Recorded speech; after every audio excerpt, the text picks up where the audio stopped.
জ্যৈষ্ঠী আষাঢ় থেকে বন্যার পানি আসা শুরু হয়। প্রায় 3 মাস যাবৎ পানিটা থাকে। এই পানি থাকা অবস্থায় চর এলাকার মানুষের খুব দুর্ভোগ হয়, অতি কষ্টে তাদের জীবনযাত্রা চলে।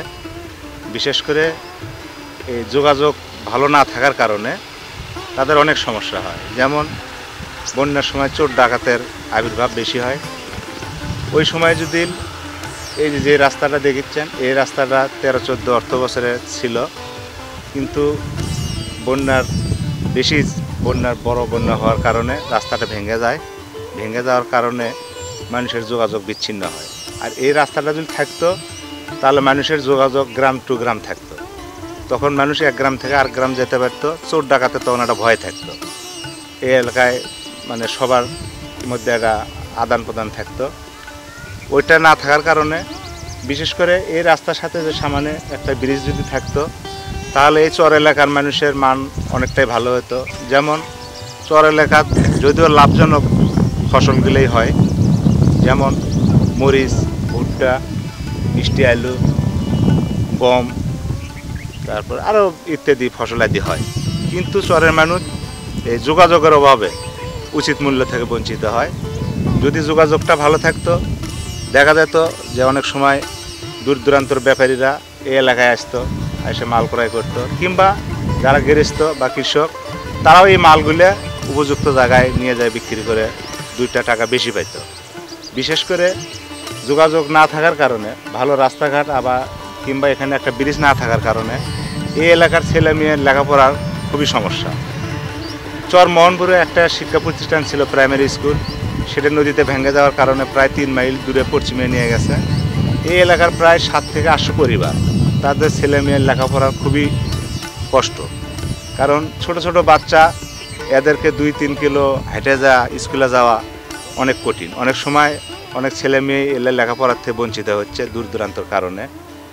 চরের মানুষ অসুখ বিসুখ হলে খুবই দুর্ভোগে থাকে, কারণ তাদের যাতায়াত ভালো না। একটা মানুষ অসুস্থ হলে বন্যার সময় যদি নৌকা পাইতে ভালো, না হলে এমন কি আছে 2 দিন 3 দিন নৌকা পাওয়া যায় না, তখন তাদেরকে ওখানে কষ্ট ভোগ করতে হয়। দেখা যাচ্ছে যে 10 টাকার কাম 200 টাকাতে করা লাগে। আবার অনেক সময় অসুখের অভাবে, চিকিৎসার অভাবে অনেকে মারাও যায়। যদি এই রাস্তাঘাটটা ঠিক থাকতো তাহলে মানুষের এই সেবার মানটা ভালো হতো।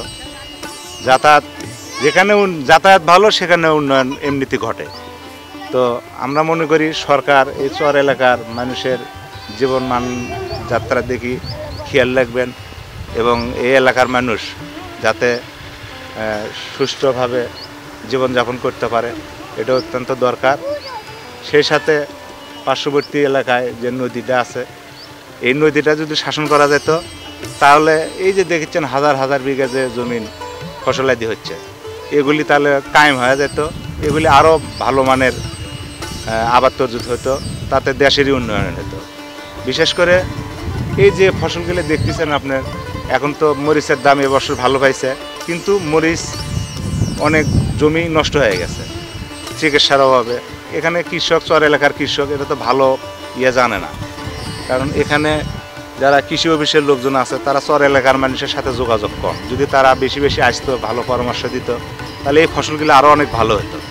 যেমন ভুট্টা দেখেন অনেক সময় রোগবালাই ধরছে, এই রোগবালাই থেকে যদি মুক্তি পেত। তারপরে এই যে মিষ্টি আলু, গম, আপনি গম দেখেন অনেক জায়গায় লাল লাগছে, তো এগুলি তো কৃষি অফিসের লোকজন তেমন আসে না। যদি আসতো তাহলে এই এলাকার ফসলাদি ভালো হতো, মানে আরও উন্নত মানের বীজ, সার এগুলি যদি হতো তাহলে ভালো হতো। বিশেষ করে চর এলাকার মানুষ এখন ভুট্টার আবাদটা বেশি করছে, কারণ এটাতে একটু খরচা কম ধানের চাইতে। ধানের তেলের দাম বেশি, সার কীটনাশক এগুলির দাম কম হওয়াতে এই ফসলগুলোর দিকে মানুষ বেশি মনোযোগী হয়েছে।